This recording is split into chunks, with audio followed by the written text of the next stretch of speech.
Ladies and gentlemen, boys and girls, children of all ages, we proudly bring to you Mormonism Live!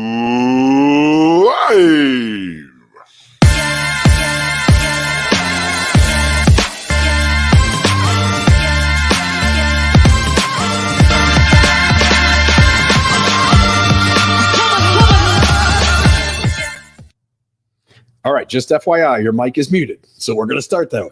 All right, so welcome back to another episode of Mormonism Live. I'm Bill Reel. Radio Free Mormon is there to, I guess it would be my left, but actually you're seeing him on my right. There we go. So if I point the wrong way, it points to him. RFM, good evening. How are you? Bill Reel, it is so great to be back where we always are. Yes, right back where we always are on Wednesday nights at 6:20 p.m., on YouTube, Facebook, Twitch, Periscope, and other places. I just want to give a shout out. This is really quick. A shout out to somebody under the name of Jack's Boy, listener to the podcast, who came into the shop this week and was just praising up and down you and me and the material that we put out, and grateful for us. Had been life-changing to him. So Jack's Boy, I just had to look up at that because it's kind of a little moniker there for him. Well, that's so nice. Yeah, folks, if you want to donate, go to mormonismlive.org. And if you could just make a $3 a month or $5 a month donation, it ends up being whatever. What is that? $40 a year, $50 a year. And it gives us $60 a year, $72 a year, something like that. And it helps us to kind of keep this thing going. RFM, I'm in charge tonight. I'm the boss. Okay. I just slammed my fist on the table. Tonight, we're going to talk about logical fallacies. Oh, wait a second. I'm so sorry. You're in charge, I know, but I have to throw myself in the way of the oncoming steamroller. That is Bill Reel. I heard some news. Uh-oh, what's the news? The news is that we're no longer going to have Saturday evening session of General Conference anymore. Oh, this is a big deal, right? Like there's no more priesthood. We were talking about this for just a moment off the air. They put out an article. Was it the Deseret News that said I know the church news on the official church website had it. Gotcha. And their explanation for it was that now everybody can see it, so there's no need for a priesthood session. But what that tells you, RFM, is that the value of priesthood session is its exclusivity. Right. And now that it's not exclusive, it no longer has any value. And as you were saying, there's another little thought attached to that, right? Oh, yeah. It's the strangest statement. And if you don't believe me, go to the church newsroom, I think is what it's called. Yes, on the church website for the announcement. They actually give the official church explanation for why it is that they're doing away with Saturday evening sessions from here on out. The reason is because now that everybody can see it, now that it's available to everybody, we don't need to broadcast it anymore. Right. And if that's the case, doesn't everybody still watch the rest of it too? I know everything else has always been available, so that would seem to apply equally to every other session of General Conference if we're going to accept that explanation at face value. Yeah. And you and I would assume you would agree with me. I think the real reason is that this church is changing fast and furious to just be another expression of mild Christianity with an extra book or two, right? There are so many changes that are going on. It's amazing. We have now, under this current leadership of President Russell M. Nelson, taken away an hour of church. We've gone from 3 hours to 2 hours. Now we've gone from General Conference, 5 sessions to 4 sessions. It appears that it is possible to have, wait a second, it is possible to have not too much of a good thing. I'm not sure if that came out right. Yeah. The idea being the expression, you can't have too much of a good thing. Well, apparently you can. And so that's why we're cutting back on church time, and that's why we're cutting back on General Conference time. I understand that, as with the announcement about reducing church from 3 hours to 2 hours, this new announcement about General Conference has been met with great rejoicing among the saints. Yeah, isn't it strange? We reduce church, everybody's happier. We reduce General Conference, and everybody's happier. And I have to wonder what would happen if we went from 2 hours to 1. Or maybe 1 hour to 0. I know how to make everybody really happy. I know when I quit, it was pretty damn good. I was thrilled and happy as could be, as a lark, as they say. Yes. I'm sorry. I interrupted you with that breaking news. Please go on with your discussion and introduction about, was it logical fallacies or rational thinking? Yeah, I want to make a joke about phallic something, but I'll just, instead of rhyming or trying to reverse words. So, logical fallacies. And we have a special guest on tonight. His name is Spencer Wright. Spencer Wright, how are you doing? I'm doing fantastic, and thank you so much for having me on your show. Yeah, we're glad. Great to be here. Yeah. Introduce yourself for a moment. You are an author of a book that I have referred people to multiple times. You have stated arguments or types of ways to talk about these kinds of issues that I have plagiarized up and down. If anybody has watched my Facebook page and get a kick out of the way that I interact with apologists or defenders of the LDS faith, you're almost always hearing Spencer Wright's arguments that I steal from him. So tell us a little bit about yourself, Spencer. So, well, I wrote the book basically to talk about the problem with rationality. And in fact, that's one of the first things I want to talk about tonight is why we think we're being rational. And actually, very frequently, we are being rational, but we're more being intuitively rational. We understand it. At most, everybody understands intuitively what it means to be rational. When we talk about rationality, people have a pretty good idea, but people have a hard time quantifying what they mean. And in fact, that's kind of the first point that I would like to talk about when we get into this. But basically, I wrote the book to help people understand how to quantify rationality. Yeah, and the name of the book is How to Think, right? Yeah. Yes. How to Think. How to Think. That's where you find it. You find it on Amazon or at your local Barnes and Noble. Probably Deseret Book too. It is, yeah. I think I have it prominently displayed in the front window, right next to the GA books. Yep. The arguments you make in that book and the things that you've stated online have been deeply helpful to me to begin in my own head to understand what a rational argument looks like and the types of distractions that we all do to keep ourselves and our beliefs and our arguments close and comfortable rather than having to deal with whether those things are rational and whether they fall apart. So the book, How to Think. So why don't you get us underway, Spencer, and let's talk kind of during this first segment. We're gonna have you kind of set up something that all sides are doing and help us to be better in these conversations. And then we'll get into a couple of logical fallacies in the second half of the show and talk about those and give some examples. But go ahead and get us kind of squared away with this first segment. Yeah. So the first one I want to talk about is the ambiguity fallacy, and it's usually kind of discussed in a slightly different way. But I'm gonna talk about the ambiguity fallacy here to help understand how we, to be like religious faith-based thinking, you kind of have to use this ambiguity fallacy, but most everybody uses it all the time. And so I think it's really important that we, if we're going to be rational, we're going to consider ourselves rational, we need to consider how we use this fallacy ourselves. And in fact, even like Tom right here is bringing up some awesome ones right here. I was going to mention some of these terms. So like, I'm just going to read off a bunch of terms that I was just thinking about over the last week, of phrases that we use that actually sound very rational, but actually don't mean anything. That they can be used just as easily by somebody who is not being rational as somebody who is being rational, because they don't actually mean anything. So okay, try not to get personal here.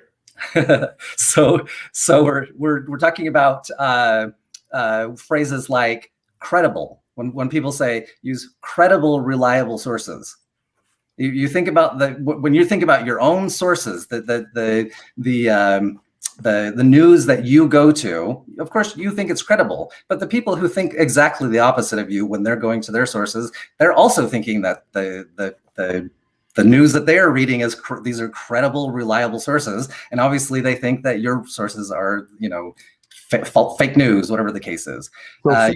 Using CNN, Fox News and CNN are considered credible sources by different parties, and hence the word means nothing. Yeah, that's exactly the point. That we've got to somehow quantify what we actually mean by credible when we say credible. Otherwise, the term credible means basically nothing.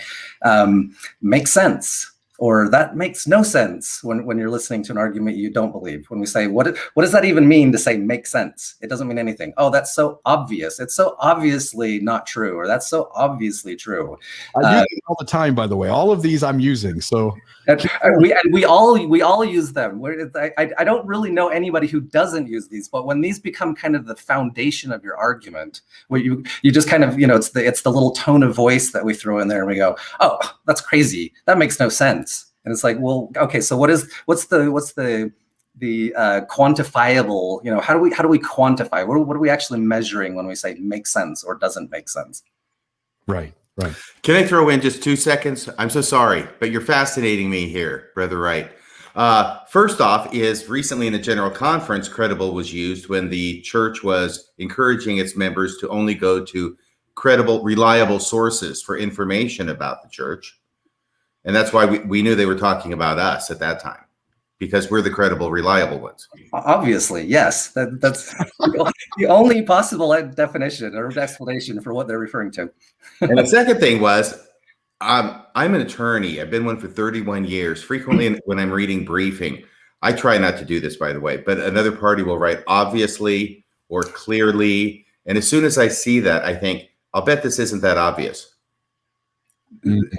And they're using the phrase precisely because they can't really back it up. They're throwing it in there because they don't have the measurable difference. In fact, I had asked a law professor one time, because I know that in the world of law, there's a standard called the reasonable person standard.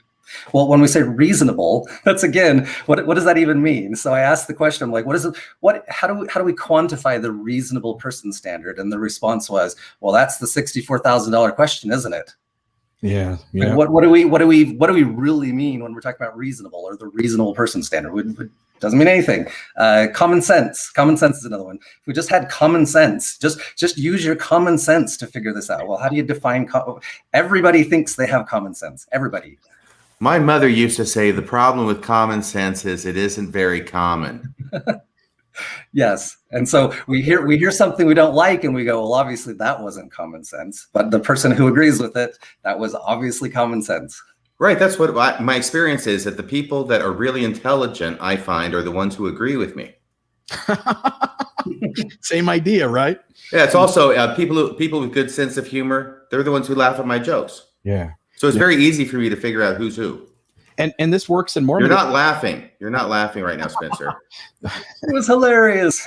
Okay. Well, the apologists, and again, as Spencer, as you're pointing out, we all do this. But just in Mormonism, when we talk about credible, for instance, it becomes really easy for apologists to dismiss, say, Robert Rittner, and to say John Gee is the credible source because and then all we do is we add extra. It's almost like reverse ad hominem, where we now praise the person for their accolades rather than the merit of what they're saying. And we say that John Gee is both a Mormon and an Egyptologist. That makes him one of the very few people on the planet who is qualified. Hence, we can dismiss Robert Rittner, which again gets into this idea of we all see our authorities and experts as the credible side. Yeah, that's the appeal to authority. Right. So my question is, feel free to throw out more terms if you've got them. But my question is, how do we go back into the real world after this episode and begin to conversate around these things differently? So the trick to quantifying rationality is to do two things in any argument. You have to do both of these things. The first thing you have to do is be able to explain all of the data. And so that's not a problem, because even within Mormonism, the Mormons can explain all the data, everything that is there. But when we talk about data, what we're talking about is what can be measured. So if you can measure it, it's data. If you can't measure it, it's conjecture. Right. So anything that we can measure, anything that we can actually, use our senses to bring into our brain is the data. And so what we have to do is, if it is measurable, you have to be able to explain all that data. And I used to say all the relevant data. But the problem is, once again, relevant becomes sort of this subjective term where it's like, well, not relevant to me. I'm going to just throw out that data. And so the reality is you can just say, well, it's not relevant to what we're talking about, but that is also conjecture to say why that data is not relevant. So the first thing is account for all the data. You have to be able to do that. The second thing is use less conjecture than the next best theory, any other theory. And so, both of these things are quantifiable. So when we're saying I have to account for all the data, all available data, then if you have not accounted for all available data, then you haven't accomplished the first step. And if you have a more conjectured theory than somebody else, it's not rational. Okay, so I've got a follow-up question, which is, when you talk to a believing, faithful Latter-day Saint, what they consider in their head to be the measurable piece of data is the Holy Ghost testifying to them in some way. And you and I understand that is internal to that person, and it can't be measured by anybody outside of them. And it seems as though we're speaking directly of things that could be measured as an accepted understanding of a collective rather than just inside a human being, correct? Do you have a response for that, by the way? When someone says, I felt the Holy Ghost, that's my measurable data, how do you come back to that? So what my usual response to this, and pretty much any believing Mormon will agree with me when we're talking about this, we'll say, okay, so first of all, you don't feel the Holy Ghost. You feel feelings. You have an actual bodily experience that can be picked up in the MRI scan. And we can, the University of Utah had done the study where they were, these were Mormons who were going into the MRI, and they were saying, okay, when you feel the Spirit, go ahead and let us know. And they could actually measure the brain activity when they were feeling the Spirit. Right. That's a feeling. So the data, when we're saying what's the data, what's the thing that can be measured, it's feeling. It's not Holy Ghost, it's feeling. But wait a second. Are you actually saying that scientists have proven the existence of the Holy Ghost? So what they measured, the data was feeling. They felt something, and then the conjecture is that I'm assuming that feeling is caused by the Holy Ghost. So we can have two theories now, right? There can be more theories, but I can give you at least two theories for what just happened right there. Number one is you had a feeling that was within the normal range of normal human feelings. And in fact, what they found was those same feelings can be found when you are gambling, when you're doing drugs. Those are the same areas of the brain light up. And so that's one possible explanation to account for that measurement. And then the second one is to assume that the creator of the universe is talking to you.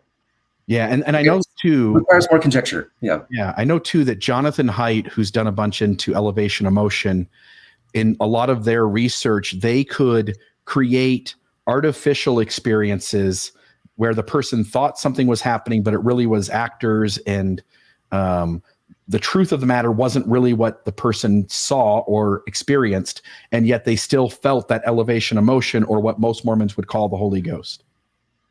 Yeah. Okay. So can I say just something else? I think it's funny, the more familiar I become with logical fallacies and thinking errors, and try and use them in my podcasting. When I become more aware of them, then I start catching myself using them, and I stop. And I laugh. And that's why I was kind of laughing earlier when you said, well, there's two conclusions from this experiment, because you were almost going to do a false dichotomy. Yes. Logical fallacy. And then you caught yourself and you said, well, there's more than two. Yeah. Yes. And so that's called bifurcation. And there could absolutely, you could have 1,000 theories, but feel free to come up with any theory that's less conjectured than your feeling is accounted for by the fact that humans have feelings. Yeah. Yep. And I tried, by the way, when we had Kwaku on, I tried to explain to him rational thinking. And I tried to explain that whatever conclusion requires the least amount of conjecture, I got that from you, or the least amount of allowances. By the way, when John DeLynn interviews Terrell Givens, the very first go around early in his time podcasting, it's like a 7-part, 5-part, something like that. And Terrell says, if you'll just make some allowances, then Mormonism can do just fine. And I've learned now, looking back, that the moment someone needs an allowances and the other side doesn't, we already know offhand which side is thinking rationally, don't we? Yep. And in fact, if you say with enough allowances, if you say you're going to allow whatever allowances, literally any theory works. Yeah. You cannot come up with a theory that doesn't work if you're allowed to create whatever allowances. Right. If we make some allowances, aliens could have killed John F. Kennedy. Sure. Yes. Yeah. Allowances. You have a soundbite on that from General Conference, don't you, Bill? Which one are we talking about? I can pull them up. Well, I think it's something about giving somebody a break. Oh, let's see here. If it's Give Brother Joseph a break. right. And that's basically give Brother Joseph some extra allowances and everything will work out just fine. And it does. It does. It always works out. Yeah. So Enough conjecture. It'll work out. Yes. And so before we jump into a couple of these logical fallacies and talk about them and talk about how they're used in the world so that people get a good grasp of it, and then talk about how they're used inside Mormonism, I do want you to spend a moment talking about rational thinking, because it really, these fallacies, what they're designed to do is to create allowances. They're designed to deflect or dismiss or obfuscate as well. Can you talk for a moment about what you mean by rational thinking?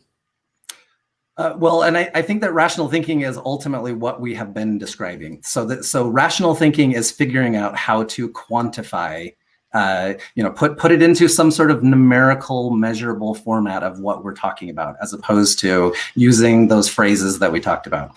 Oh, I was actually thinking of one other one too, which is so much evidence or no evidence. And so, and the reason why I mention this is because it seems like ex-Mormons or the people who are talking to the religious people will throw that phrase out a lot to say, oh, well, Joseph Smith has no evidence whatsoever. And it's like, well, there actually is a testimony in court. A testimony is evidence, even if you have no other evidence besides the testimony. That is considered evidence. But again, we look at it in terms of that's one data point that we have a testifier testifying of something, and then we put that into the larger scope of all the other data surrounding it and come up with the least conjectured explanation for what's going on. So if we can walk away from this with one idea, it's to stop saying no evidence whatsoever, as ex-Mormons to Mormons. Right. And I will tell you, this comes up frequently when I have clients come in the door and there's a case against them. It might frequently involve children, but the evidence is the testimony of somebody else that the defendant did something that was criminal, right? And I can't tell you how many times I've heard from people saying, well, they have no evidence. And I say, well, actually, that is evidence. And it's enough evidence to send people to prison, and it has on many occasions. And I think what they're thinking in their head is corroborating evidence. Yeah. And I think, as you guys are both talking to, like in Mormonism, Mormons have evidence for every belief they have, whether it's the apologist in 3 letters, NHM, in the right place, right? Whether it's, Joseph Smith denying polygamy gives a certain group of people room to advocate that Joseph never practiced polygamy at all, for instance. So with that said, what is the first logical fallacy that you'd like to talk about tonight? So one that I think is actually really important, and one that is like a critical, necessary fallacy if you would like to believe in a faith-based belief, is special pleading. And so special pleading, a way to kind of describe this is it's a ridiculous claim and then a ridiculous rule for evaluating the claim. So, okay. so we can make a crazy claim, and of course, just like we said, with enough conjecture, you can always get there. With a special rule, you can always support basically an idea. And so, like an analogy that I use frequently to talk about this is the difference between saying, "My dog ate my homework" versus "God ate my homework." And so when we think about, let's just take the first one, the standard rule that we would use for most claims. A teacher's there, a student comes in and says, well, I did my homework, but my dog ate my homework. And so I don't have evidence that I did my homework. And here's the claim that basically destroys why the evidence, why the evidence was destroyed. And so we don't just go, Well, I mean, who can possibly know? Who can really know? I guess I'm free to believe whatever I want. And so you get 100% on your grade. You know, the normal standard default rule that we would follow is, say, you made a claim without evidence. You made another claim that basically just says why your evidence doesn't exist. And so you would get a 0 on the assignment, right? So we don't say it's 50-50. Maybe you did it. You know, it's like the kid comes in and has no evidence whatsoever. We just say, sorry, that's a 0 on the assignment. But if we say, God ate my homework, then all of a sudden it's a totally different set of rules. We say there were gold plates, and Moroni came and ate my homework, right? He took the gold plates back to heaven. It's the same exact kind of claim, but then what that does for the person who really, really wants to believe it is now, instead of getting a 0 on the assignment, which is what we would normally do, we say, you get 100 on the assignment, or it's 50-50. Who can really say whether there were gold plates, right? And so it always kind of just, we create a totally different standard. We create a different rule and then follow that rule. So I do this magic trick sometimes where I'll say, okay, I have a gold coin in my hand, and then with just a little bit of magic, ta-da! Yeah. So I make a claim that there's a gold coin, and then I make a claim that the gold coin disappeared. But I never had any evidence that there was a gold coin in the first place. Yes, you did. Oh, there we go. Oh yeah, good point. Yes, I did have it. Testimony. Yeah, good point. See, everybody does it. Can you think of other ways this is used inside Mormonism? There are rules all over the place, especially like the rules that we have for special feeling or whatever the case might be. They're all everything is always some kind of special rule to get a skirt around the fact that the evidence is insufficient. Why the health statistics in Utah are the same as the rest of the world, even though Utah has a higher number of priesthood holders giving priesthood blessings, for instance. Right. Yeah. RFM. Can I give an example, please, of special pleading? Okay. Yeah. Joseph Smith versus Warren Jeffs. Perfect. Yes. That is perfect. He's a criminal. He's done bad things. Joseph Smith is a prophet. Right. They both done the same things. And yet we have to make an allowance and make a special case and plead specially for Joseph Smith on the basis that he was called of God and God commanded it. This Warren Jeffs guy, when he was diddling little girls, that was not commanded of God, and therefore that was evil. Yeah. Yep. Is there anything else that we need to say on this one? Good for me, unless you got something else you want to talk about with that one. I've got another example that I want to share, but I think it's also tied to the other fallacy. Well, actually two more that we're going to kind of tie together and talk about. So I think I'll share it there. So go ahead and run us through the next one. Okay, so this one was essentially, just as you mentioned, it's basically two different fallacies, but they kind of end up always going hand in hand.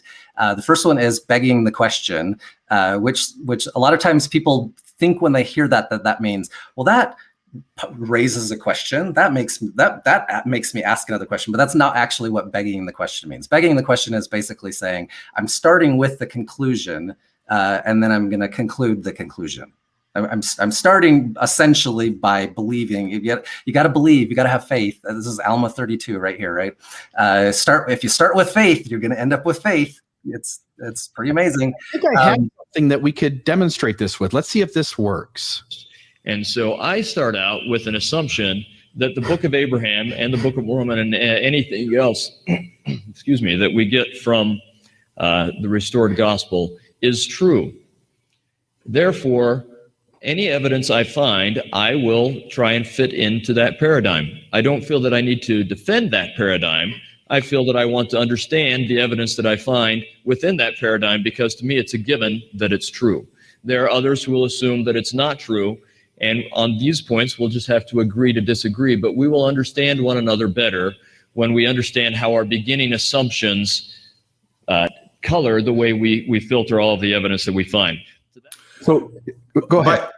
False dichotomy as well. I'm so sorry, but yeah. You're good. You're good. Are you going to say circular reasoning is the other one that comes in with begging the question? Yes. And I thought you were. It's fundamentally the same thing. And also something that I hadn't noticed in there before was how he says, I just want to understand the evidence within that. So he's using that word understand. What does it mean to understand if you're using that paradigm?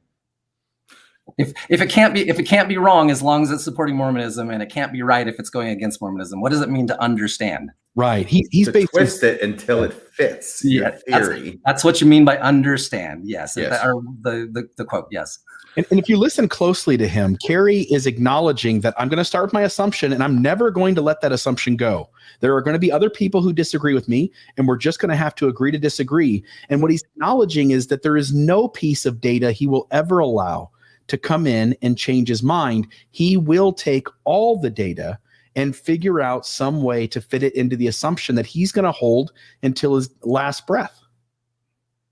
So absolutely. And he's starting with the conclusion. He's saying, if I begin with the belief that Mormonism is true, I will end with the belief that Mormonism is true. He's right. It's true. That's how it works. And when I was saying false dichotomy as well in here, he's giving, it's like, it's okay. Everybody comes with presuppositions and assumptions. I come with the assumption that it's true. Other people come at it with the assumption it's not true. So therefore, they do the same thing that I do, just in the reverse. What he doesn't allow for is people coming to the question who actually have an open mind and are just looking at the evidence and seeing what is the most rational conclusion based upon the evidence. So what does it mean? What does it mean, open mind, too? I'll tell you what it means. It means not starting with your conclusion already fixed in your head. Yes. So, and I think that this is the reason why the quantification of rationality is so important, that we're basically saying, I'm letting the data decide. I'm just saying, whatever is the data. If we had measurable data of leprechauns, running around all the time, or unicorns running around all the time, it would be just like our belief in cows, right? We don't believe in cows because cows are real. We believe in cows because we can measure cows. Yeah, but if you make allowances that the leprechauns are invisible and they make no sound or movement. I heard that. Yep. There are leprechauns, but you just can't see them because they're invisible. Well, good. I think I wasn't planning on that, by the way, but I thought Carey fit in really nice right there. That's awesome. Did. Can I throw in one other thing? And I know that you wrote the book, Spencer, but my understanding of this is there's a slight difference between begging the question and circular reasoning. The circular reasoning is indeed starting with the conclusion and then arguing your way back to the conclusion that you already started with. But that begging the question has to do maybe more with deductive reasoning, and that begging the question has to do not with assuming the conclusion so much as assuming a premise in your reasoning.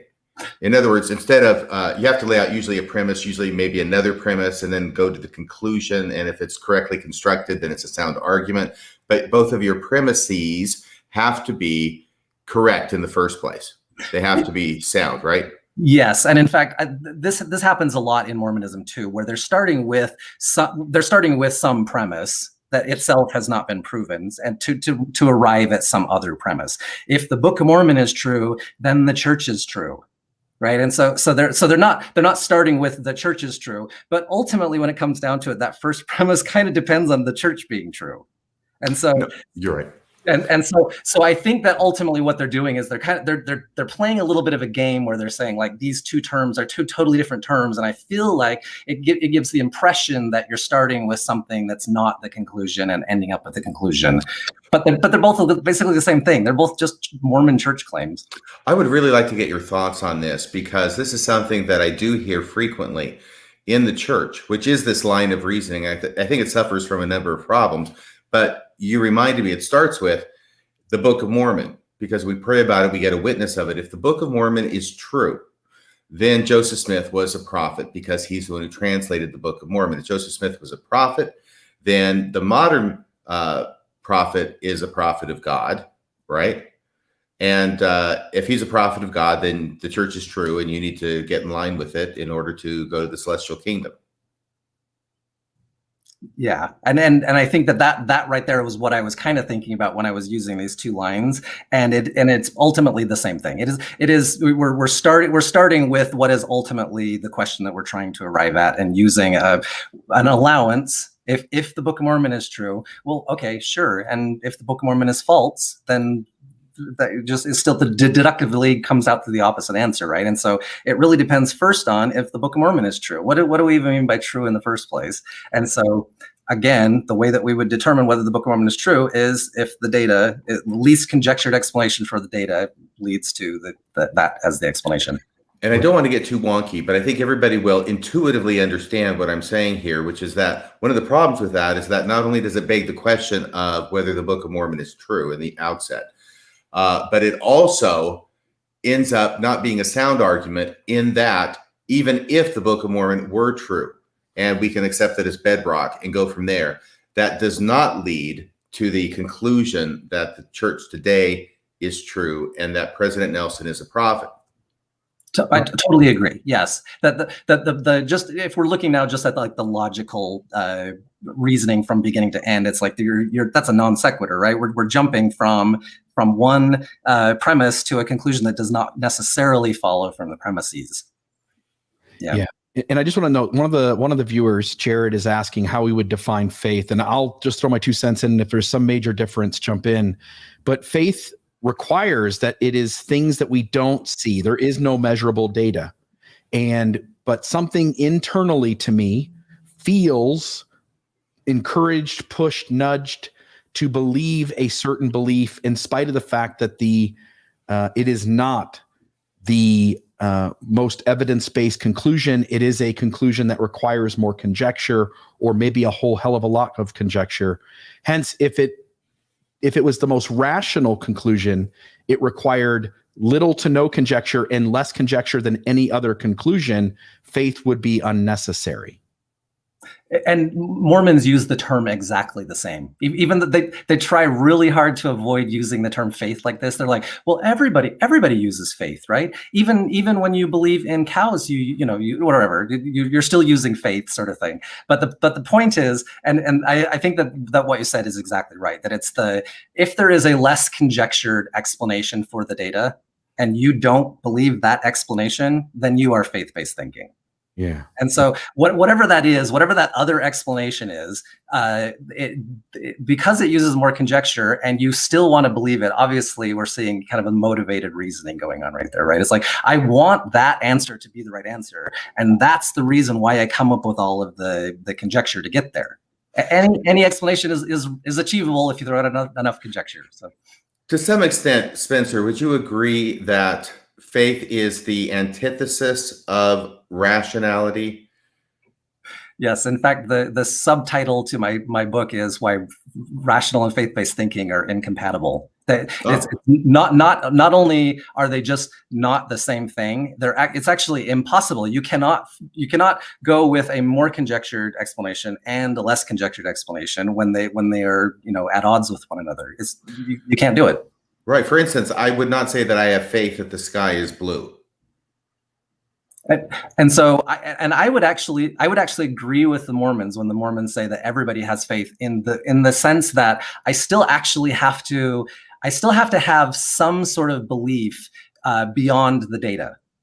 It's possible that we are living in a matrix simulation sort of thing or whatever. And so when I go throughout my life, when I take the bottom floor to leave a building rather than leap out of the 12th story, I'm still exhibiting some belief that, confidence that the ground is going to hold me up as I'm walking, as opposed to the air is going to lift me up and I'm flying. There's actually I have data. I have data that says I'm going to step, but there's no guarantee that it's going to happen, that it's going to support my weight the next time. But it's inductive. That's inductive logic. Correct? But all of this is inductive, because we're starting with the data and then we're saying, try to explain the data with the least amount of conjecture. It's very possible that the very next step that I take, I'm going to fall through the floor. It could happen. No. It's not going to happen? No, inductive logic tells us that it will not. That if it's happened a million times the way it's always happened, that the next time it'll happen the same, right? But this is also the problem of induction. This is who was it? What's the scientist's name? That was I'll have to look up his name. Problem of induction. That is a recognition that we can't possibly know with absolute certainty based on prior experience. But prior experience will tell us that it's what is more likely, right? And what is more likely is also what is least conjectured. But nothing is ever a guarantee. There's never a guarantee that the very next time is going to absolutely be what it has always been in the past. Is that Hume, by the way? Hume? Hume? Hume talked about this, but Karl Popper was the guy. Okay. Oh, he had a bunch of penguins, didn't he? Yeah, he was the black swan guy, right? So he says, if I've never seen a black swan, I am only seeing white swans. I still can't say that there are no black swans. I'm just say, well, if I've only ever seen white swans, then I can assume that the next swan is going to be a white swan, but the very next swan could be a black swan. It's possible. Okay, but notice how I was having to say it's possible. It's possible that it could be. It's possible, and I will have to agree with you because the fact that the sun rises every morning. And from inductive reasoning, it will rise tomorrow morning. And that will be true 1,000,001 times, but eventually there will come a day when that's not going to be true. Absolutely. Yes. I was just reading The Hitchhiker's Guide to the Galaxy, and that just reminded me of this too. The story starts out with the Earth blowing up. So the very next day, the sun didn't come up on the Earth. Soon as somebody says it's possible, you already know that you've got them, don't you, Spencer? Yeah, we already know that it's less likely. But when we're saying it's impossible, then that's a totally different kind of argument. Correct. Yeah. Yeah. Gotcha. I feel that often, bringing this back to Mormon apologetics, when I was an apologist back in the 80s, we were proving stuff right and left. I mean, we had the evidence, we had the facts, we had the case. We just needed an audience to make it too.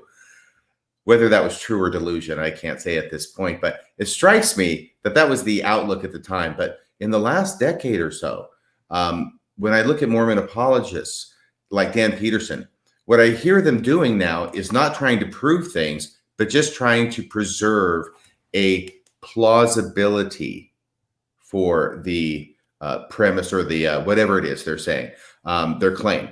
They're saying, well, we can't prove it's true. We're not trying to prove it's true. We're just trying to make it so it's plausible, so there's an area for faith to grow. And I see you nodding, so I'm guessing you've heard of this too. But it seems to me that a lot of times when they're saying plausible, what they really mean is possible. Yes, that is exactly right. They're saying it within a realm of what we consider, capable of happening. And it's the same sort of thing when you're talking about the floor. If it's held me up a million times beforehand, it's not ever going to happen. And so if they can put it into that realm of something that is at least not stretching, credulity to the very limit, then it could happen, right? And the same thing of me saying, yeah, it's possible that the Earth could blow up tonight, right? I mean, that is possible. And we can talk. Asteroid could hit us tomorrow, and we'd all be dead, and that'd be the end of it, right? And so, but if that's I live possible, my but it's not likely, right? If I live my life based on the sun's not going to come up tomorrow or the Earth's going to explode, I would be being irrational. Yes. Even though it's possible or plausible to some degree that someday that's going to happen, if I live my life as if it's tomorrow, that's irrational thinking. So here's the data set. Try to stay as close to the data set as you can with your explanation. The further you get away, the more irrational you're becoming. Yeah.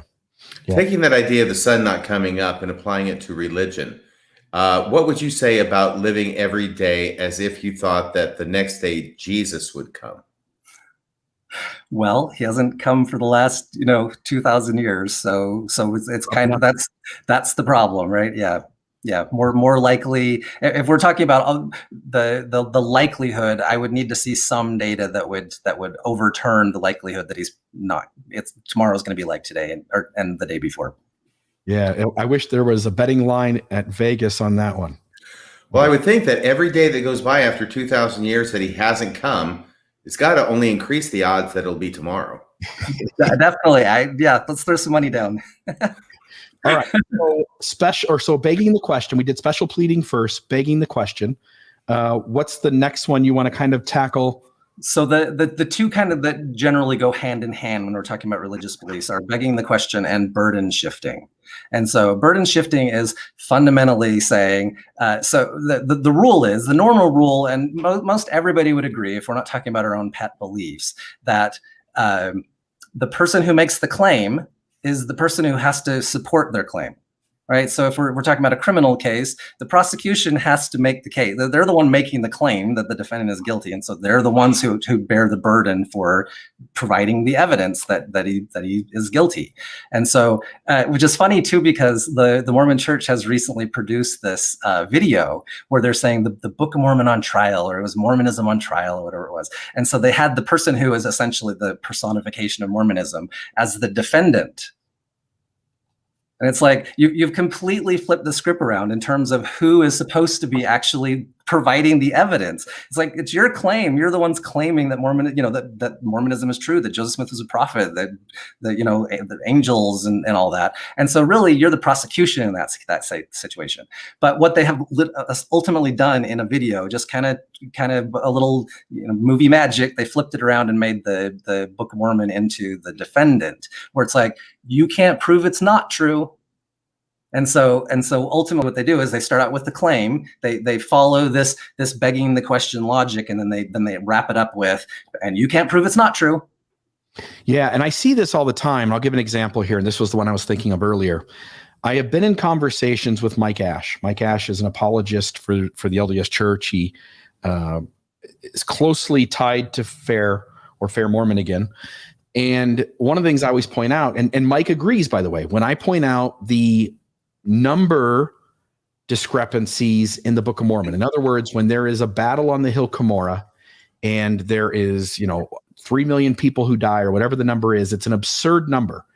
Mike Ash understands the number is absurd. He understands that it is irrational that many people could be situated in a military exercise and we'd have all these dead bodies. But not only that, you have to supply these armies with food and water. You have to be able to provide them with supplies and other things. And he understands the absurdity of it. So he won't argue that the numbers are factual. What he does then is he asks for an allowance, which is that these prophets are embellishing the numbers, and that is how we explain it. And to me, that runs into the same kind of line of thinking. Does that fit? Yeah, I think it's great. Yes. Yeah. Okay. Any time where you're basically like flipping it around again back onto the other person to disprove your claim, you are burden shifting. Yeah, it's now my job to disprove that Moroni or Mormon embellished the numbers, or that Mahanri, Maury Ankam, or whoever's in the battles in ether. And it's now my job to fight uphill against this idea that, hey, these guys are embellishing the numbers, and so you have to prove that they're not. It's an impossible position for me to be in, because there's no way I can prove, right? I can't, because there's an absence of evidence, and I have to somehow get in there and figure out how to disprove that. I can't. And so he's asking for allowances, but he's turning the burden of proof on me. It's my responsibility to disprove that Mormon and Moroni are embellishing, when the reality is that the conclusion with the least amount of conjecture is that those numbers are simply bullshit. Yeah, and the entire story, and from the beginning, it's like, and again, they're basically trying to explain away why there is no evidence for the battles in the first place. It's like all those millions of people and whatever made, they decomposed. Yeah. The metal all decomposed or something. It just all disappeared. In 2013, I went to Salt Lake City and was part of the Fair Mormon Conference that year. And Mark Wright, who I believe works in the history department of the church, and also I think he's a professor maybe at BYU. And I asked him the question. I raised my hand and I asked the question about Moroni going from wherever he was to Manti and then back to bury the plates and that whole escapade. And I said, this is absurd. Can you help me understand this? And his answer in that session was that there's one person that we know of in all of recorded history who traveled a similar distance, and that was it, right? Like, so it can be done. It is possible, right? And the reality is, when you understand all the barriers to somebody doing that kind of travel in that time period, with the kind of rough terrain that there would have been, and to get all the way out there and it is a belief that requires a ton of conjecture. And I think often, if the apologist can find one example of somewhere in the world's history where that thing happened, then that's good enough to believe it this time. And yet, when you have when you recognize that it is near impossible, not just in that situation, but in 1,000 other situations that they're begging for some barely possible explanation. The statistics, the old Occam's razor, the statistics say that it is mathematically so impossible by the time you add a bunch of possibles in, that it essentially becomes absurd to even hold the belief. Yeah. And I think that kind of goes back to what RFM said earlier about we're creating this sort of circle within where things are, conceivably possible to happen. And that's what they're shooting for. That's what the apologists are kind of looking for right now, is to say within that realm of conceivable possibility, that's essentially where Mormonism lies, as opposed to just saying it's the least conjectured explanation. Gotcha. Can you think of any other examples out there where apologists do that? I know that if we were to sit here and we were to plan ahead and write down 1,000 of them, we could. But can you think of any off your top of your head in this whole idea of a burden shifting or begging the question, other ways that we see this kind of show up? It literally comes up in every possible claim that you can think of that is, that we would think of as a religious faith-based claim. That's ultimately what it's doing. They're essentially starting, when we say the Holy Spirit spoke to my heart sort of thing, and you can't prove it didn't. Right. It's like, so they're doing, you have to do that with all of them. You have to start with the conclusion that it's true, and then flip the script and pass the burden off to a person who doesn't believe the claim. Is that why it's so rare to hear of anybody reasoning their way into religious belief? I would think so. Yes. I think that's probably exactly the reason. So when we go out into the real world and we're having conversations with believers and we're trying to show them or explain to them how irrational their beliefs are, first, let me say, being their adversary in that conversation will make it impossible, no matter how strong your argument is, almost assuredly. You have to come in as their friend, holding their hand and walking them through these issues. But when it comes to conversating about them in terms of the things that you're talking about, it seems like we ought to always try to articulate our language in ways that point them to, how would we measure this? How could we measure your belief versus my saying your belief is absurd?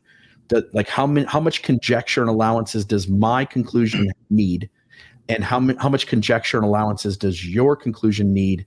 And what is the data that we agree upon, that we both see, and which one of our conclusions requires less of that conjecture? And along those same lines, something that I have realized through the process of having lots and lots of conversations about this is the reality that everyone is basing their beliefs on some sort of measurement.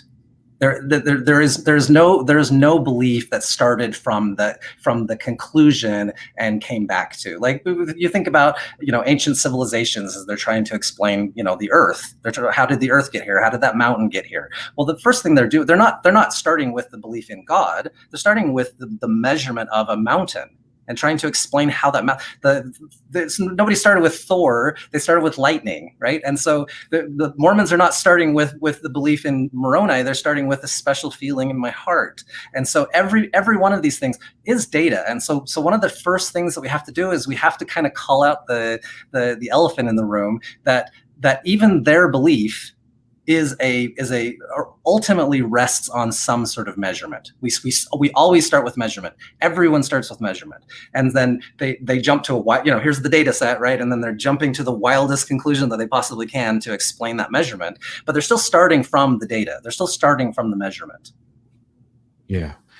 So when we're in these conversations, there has to be some realization that, hey, I'm on the other side. I'm going to need some sort of data that I can measure.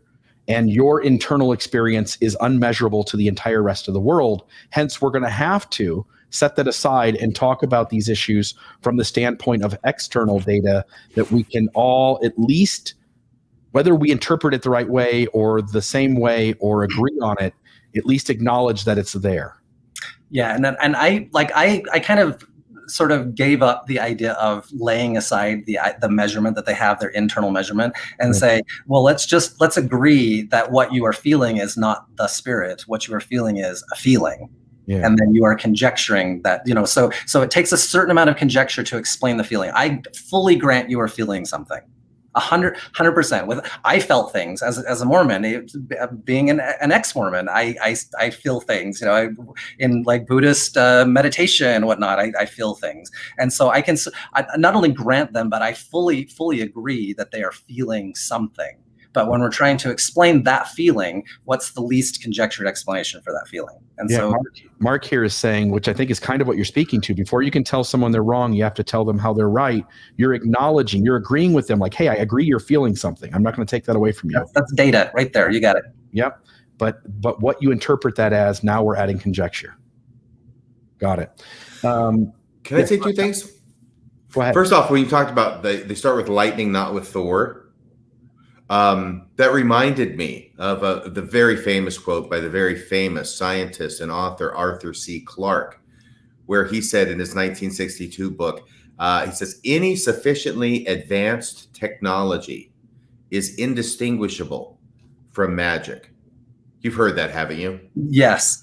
And in fact, that actually brings up a really good point. So when I keep holding up my fist here and saying, acting like that's the data set, but really data, what we have available to us as data is growing all the time, right? The information, the measurements that we have today compared to 20 years ago, compared to 1,000 years ago, is not the same. And so to some, an ancient, believer of Thor, I would actually say, well, what else would they have to explain that lightning? Right. What would be their alternate theory? And so if they have no better explanation for the, better is one of those words too that doesn't really mean anything. The least conjectured explanation, or a less conjectured explanation, that I would have believed in Thor, because I wouldn't have any other explanation that could explain the lightning with less conjecture. Now we have explanations that require less conjecture, and so it would be irrational today. And so the data set, whatever is that data set, we're still starting with measurement, but we just have what we have. Maybe tomorrow we're going to have, leprechauns are going to appear and we're all going to see them, and I would believe in leprechauns because of that data. Yes, and you want to try and stay on the right side of the guy who's in charge of lightning. There's this thing that happens where the apologist or the believer makes the argument that at some future point information will come out and it will justify the currently held position. And as you pointed out numerous times, when you argue from that point of view, from that ground, when you argue from that point of view in that ground, you're acknowledging that your position in the present moment is irrational. You have a belief, you've added conjecture that at some future point that information will come out and justify you. But as you've said multiple times, to believe that way is, as you put it, batshit crazy.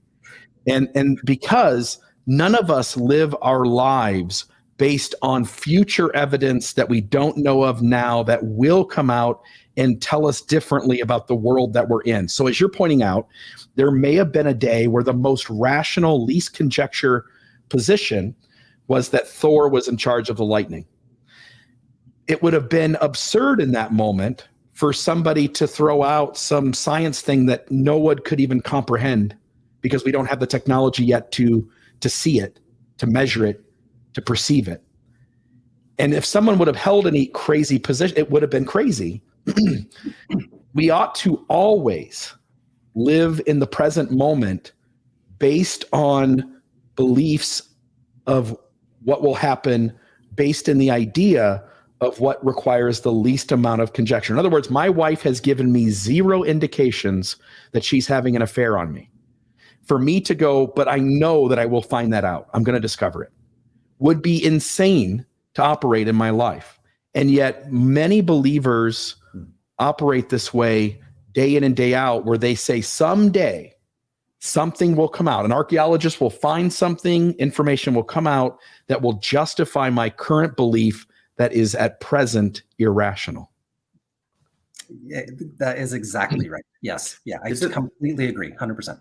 And in a sense, isn't that the ultimate expression of arguing from your conclusion? That you're so committed to your conclusion, which you're admitting is not based on evidence, that you believe that there will yet be evidence to come in the future that will support your conclusion, which justifies you holding it in the here and now. Yeah, and then give me any theory that wouldn't work if you were to follow that heuristic. It's a tough one. But I don't want to forget my favorite definition of faith. I overlooked it like half an hour ago. Sorry. This is from Bram Stoker's Dracula. Van Helsing's talking. Okay. And he talks about faith. He says, faith is when you believe something you know is not true. So do you think that Mormons know that Mormonism is not true? No, it was actually done a little bit tongue-in-cheek at the time. He's quoting an American, an unnamed American.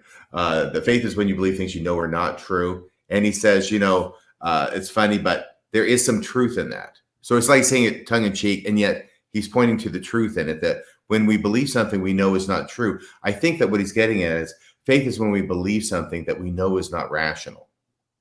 Yes. Although, and I think that this is the key right here, is that when we use all of those phrases that we talked about at the very beginning of the show, that actually helps you sort of kind of create a little world inside of your mind that you can actually believe that it is rational.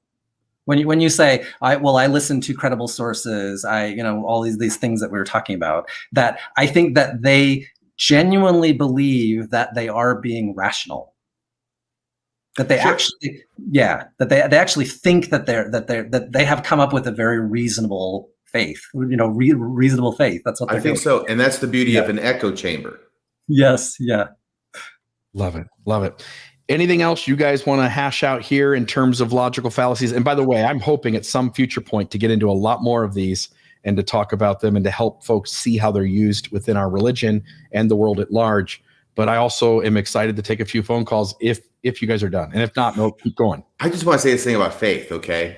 Because at some point I got myself into this mindset that the less rational, faith is a virtue, at least within most religions. Certainly within Mormonism, faith is considered to be a virtue. The less rational something is, the more faith is required to believe it. Absolutely. And therefore, I could end up getting myself in the position of thinking I am more virtuous because I'm able to have faith in something that is demonstrably unlikely.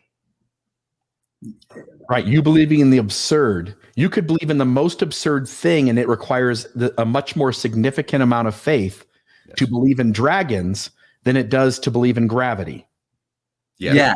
And so if faith is a virtue, and we're talking about the apologists today are saying, look, we can fit into this, at least plausible, world of it could actually happen. Then what they're really saying is that they're giving up the virtue of being just that much further away from the data, right? And so it's like, so is it virtuous to stay close to the shore, or is it virtuous to just take off and go as far away from what's measurable as you can possibly get? And they can't settle on that. They can't decide which way is is it more virtuous to be faithful or less virtuous to be faithful? Yeah, and as you started off saying, RFM, I think you hit on kind of a new way to look at it, which is when you recognize that the more absurd thing you believe in, it requires a larger amount of faith to believe it. Then we can now connect the dots that a significant amount of faith is an indication of just how absurd the belief is, right? Like when someone tells me in church, have more faith, it's because my brain says this doesn't add up based on the data I'm seeing. And somebody's saying, basically ignore that, choose to believe in the more absurd thing. That is a virtue of faith. As you're hitting on, the absurdity could go forever. I believe in two-legged unicorns, and I have this immense amount of faith to do it. So faith now is an ingredient and the larger amount of faith in your cake recipe, the more absurd the thing is you're trying to get to. But that's irrational, Bill, because everyone knows that unicorns have 4 legs. 4 legs. Yes. Except the invisible ones that you can't see. Oh, jeez. Checkmate. I'm going to, are you guys anything else, or I'll put us in for some phone calls? I did just want to say that I have absolute faith that in the future, archaeologists will discover the remains of dragons. Yes, and they may. You're going to need some faith to believe that right now, though, right? They will, and that's why I know it's true now. You have faith in it. And I just heard a testimony of this, so now I have evidence. Yes, because I don't just have faith in it, I know it because I Yes. said so. And Scott here hits on it too. What position can't you justify by appealing to faith? You could justify any position by appealing. There's no end. Name a claim that if you're allowed to have as much conjecture as you want, or as much allowances as you want, that you can't reach. It doesn't exist. Or as much faith as you want. I can answer that question because I think there is an answer to Scott's question, which is what position can't you justify by appealing to faith? The rational position. You can't use faith in a rational position. Fair. Yes. No faith to believe in the most rational position, do you? Right. I don't need faith to believe the sky is blue. So I will just add one thing, though, that I would still say that the most rational position still requires conjecture. When I say that my feeling is not God speaking to my heart, I don't know that with absolute certainty. It could be that maybe it's the Buddha, talking to my chakras. It's possible, right? And so I don't know that, but when I'm picking the least conjectured explanation, I am employing some amount of conjecture to say that it's not the more conjectured explanation. And there are all kinds of times where we're wrong, right? It's like we use the least conjectured explanation for something, and it turns out that it was the black swan the very next time. Right. I'm assuming that it's going to be the white swan because it's been the white swan every time. And then this time my reliance on the past evidence ends up being wrong because now it's a black swan. And so I did have conjecture that the next one was going to be white, but it's just the least amount of conjecture. It was a safe conjecture. Right. And I think that's important that you brought that up because that had occurred to me before to ask you, which was that if we agree that there is a most rational conclusion to reach based upon all available evidence, that we have to acknowledge the fact that there are times, and they're not necessarily infrequent, that ultimately we find out that this most rational conclusion ends up being wrong. Yeah, absolutely. Yes. We could find out tomorrow that Jesus is here, right? So Jesus does show up. I would be wrong. But we all should, if we're rational, live on the least conjectured conclusion, the most rational conclusion until further evidence actually does come in and change our mind. If you're gambling, it's the safe thing to do, right? Yeah. We're gonna bet $1,000 on the sun coming up tomorrow or not coming up tomorrow. I can guess what most everybody is going to bet, and I can tell you why they're going to bet what they're going to bet too. Well, yeah, because you can't lose that bet. You could. It's possible. No. Oh, No. because you'd be dead. Yeah. Yeah, that's true. Really safe bet. It's a great bet. Yes. Okay, one other little point, we'll get to phone calls here, which is sometimes the apologist or the believer throw out the idea that they have the second most rational conclusion, and there are other conclusions which are even less rational. So hence holding the second most rational conclusion is sufficient. Like there's enough there to be sufficiently held on to. As you've also pointed out that I've plagiarized, anything other than the most rational conclusion is irrational. And is even the second most rational conclusion, if in your brain you know it's the second most rational conclusion, is still batshit crazy. It's true. Yes. Okay, good. All right. You're going to help us out here, Spence. Okay. So we have a telephone number, which is, I'll give you the numbers first, 435-200-3478. And also we say 435-200, and you got to hold your hand up here, Spence, FIST. FIST. We call that an acronym. Yeah. So we've got our first caller. Caller, you are on the air. Tell us your name and what's on your mind tonight.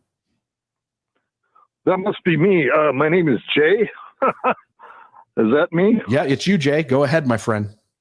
Okay. So, the one, I ran into a fellow up in Washington, and he's a staunch believer in flat earth. And So I just have to throw that argument out that science eventually is going to, using our logic tonight, science eventually is going to prove the earth is flat. The only other thing I want to, Why is that funny? years ago, I learned this concept that I love it, called the second coming of Christ is already here, and it has nothing to do, or it's already occurred, and it has nothing to do with Jesus. Yeah. It's about that good feeling we have. We all have it. Some Mormons call it the Holy Spirit. Christians call it love of Jesus, or whatever they call it. But anyway, all religions have it. Yeah. But it's basically the same thing, and the stories told about Jesus make him out to be the epitome or the best example of this Christedness. Right. Anyway, Yeah, just thought I'd share that. Cool. We'll hang up and we'll address a couple of the things you said. Thanks. Okay. Perfect. Okay. One of the things you always point to, RFM, is this idea that apologists are always moving the goalpost in a way so that the faithful position in an issue is essentially non-distinguishable from a intentional fraud, right? Yes. Like the fraud of the Book of Abraham looks exactly like how John Gee and Carrie Molstein would explain it. Like, you're going to see the same thing, guys. It's going to look like a fraud, but if if here's this and here's that, and at the end of the day, it's true. You've said this numerous times on your podcast as well as here, that they walk it back to a point where it's not distinguishable, so that there's nothing left to really argue, right? There's nothing left to debate over. Right. And specifically, I think I say that about the catalyst theory as it relates to the Book of Abraham, which is where Joseph Smith thought he was translating from the papyrus, but he wasn't really translating from the papyrus. And God was conduiting down to him by revelation this ancient text that he dictated. And when you get to that point, that's indistinguishable from a fraud. Right. Right. And so we didn't start with the catalyst theory, but the catalyst theory was needed because it allowed it to look the exact same as what the critic was claiming was happening. And hence the believer could now still hold a faithful position. Yeah. Yeah. Good. And I think it kind of goes back to the "God ate my homework" analogy too, where what we're essentially saying is what has been claimed has been pushed so far back to, it's indistinguishable from a kid who did his homework, but his dog ate his homework, and a kid who didn't do his homework. It's the same kind of comparison going on there. And so fundamentally, God has eaten the homework of, we've moved the claim beyond what can actually be measured at all. And so, but you're essentially just saying, sorry, all the evidence, anything that could actually prove that we're right has been swallowed up by, a new claim that doesn't have anything to do with measurement. By the way, here's a true Scotsman's fallacy, right?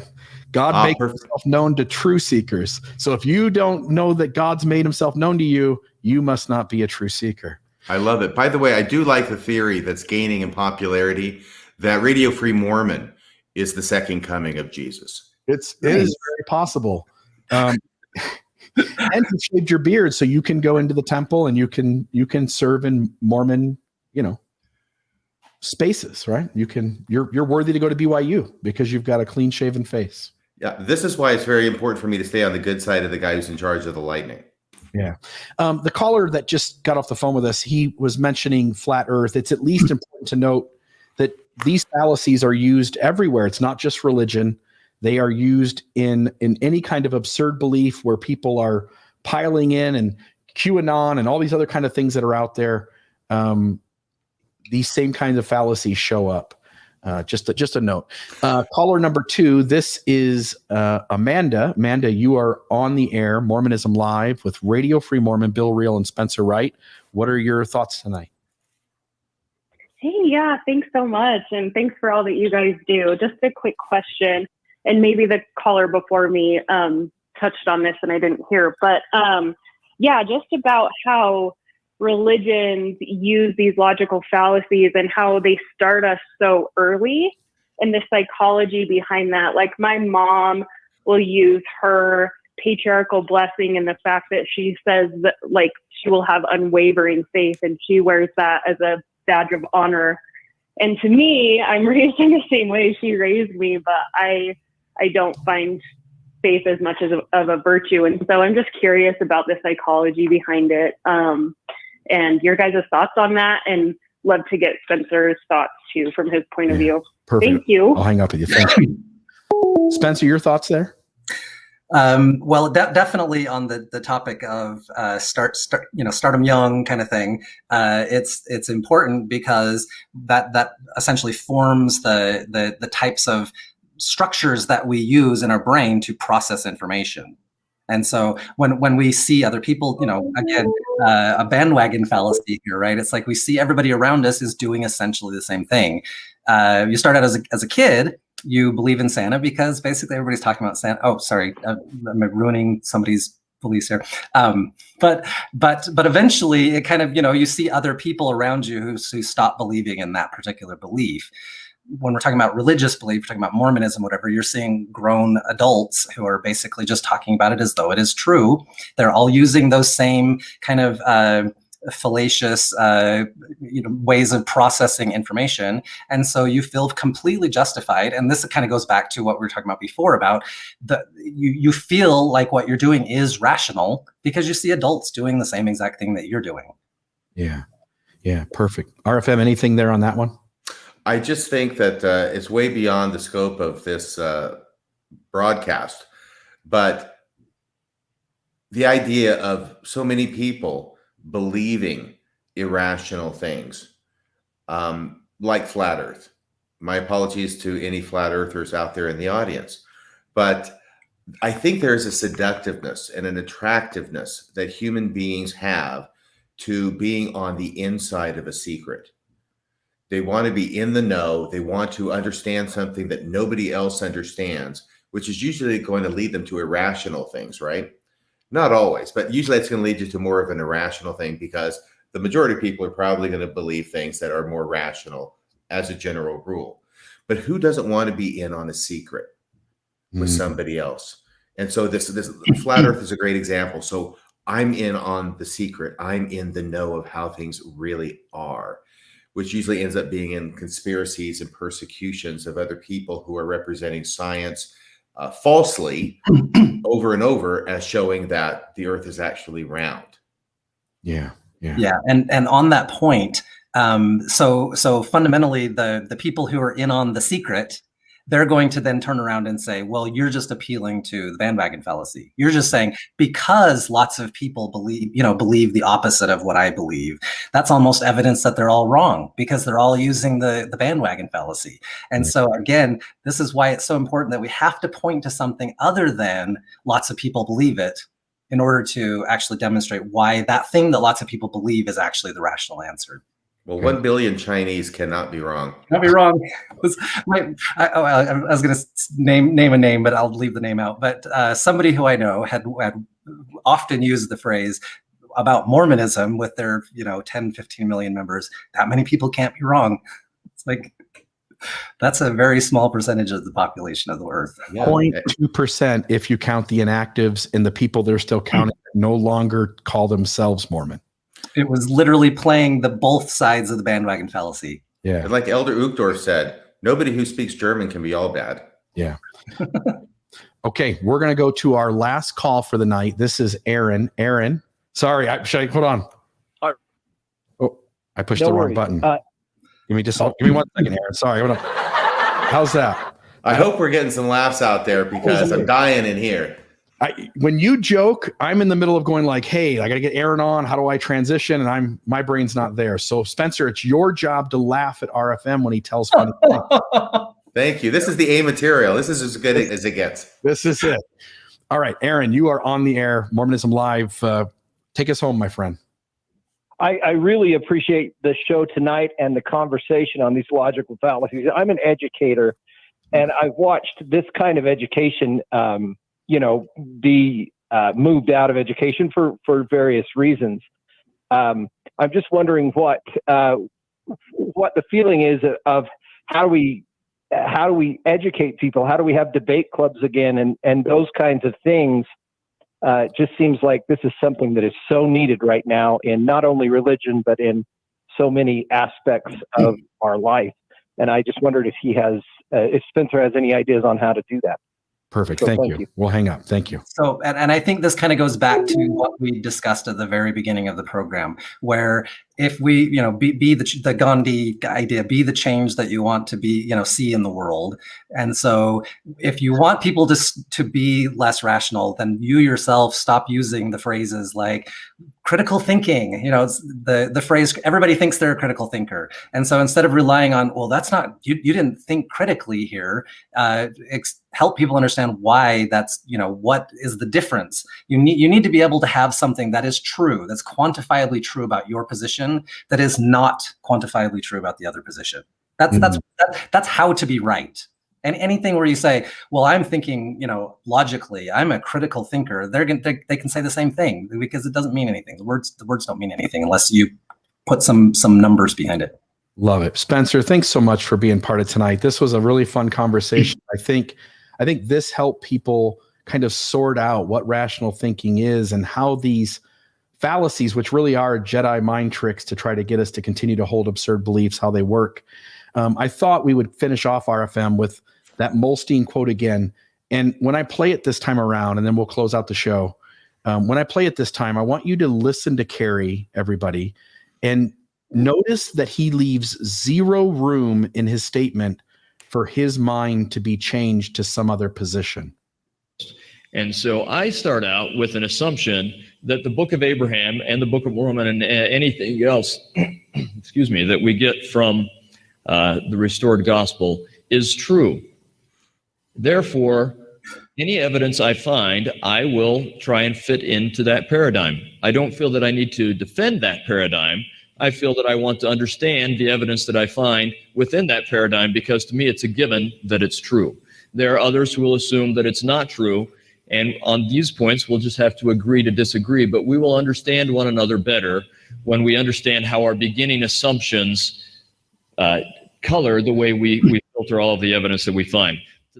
Okay, Spencer, thank you so much for being on tonight, my friend.